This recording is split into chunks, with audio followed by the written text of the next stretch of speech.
It's General Clark's former right-hand man, Colonel Douglas McGregor, and his former guy, Lieutenant Colonel Danny Davis.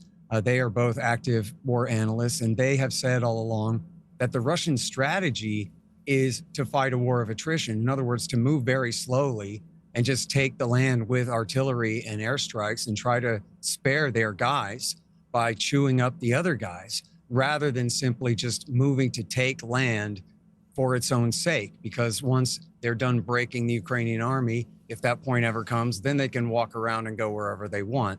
And so that it's a war of attrition in that sense is part of their strategy. So at the same time, though, I think it is pretty clear that if they could just go in there and snap pow, take whatever territory they wanted, no problem, then they would do that.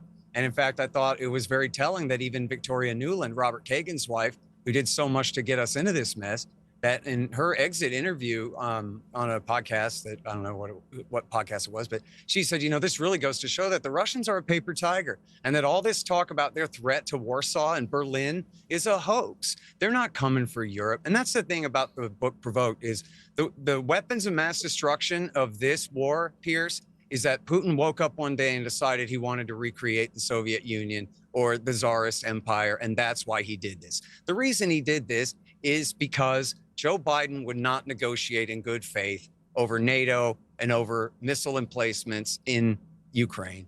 The strategy at the end of 21 was to warn the Russians, they better not do it. They refused to negotiate the treaty in any way. Derek Chollet said, the only thing we'd say about NATO is it's a defensive organization and you're just going to have to get used to it. The door remains open, even though, as we've discussed here at the start of this discussion here, they're not bringing Ukraine into NATO anytime soon. Joe Biden said that too, not for years and years because of all the corruption in their political system and in their economy. They can't be a part. They'd be lucky to even get into the EU. And General Clark is right. That's why they were trying to join it, was because of the anti-corruption parts in there. That's why Yanukovych wanted to join it before he was forced to change his mind by the Germans hardball there.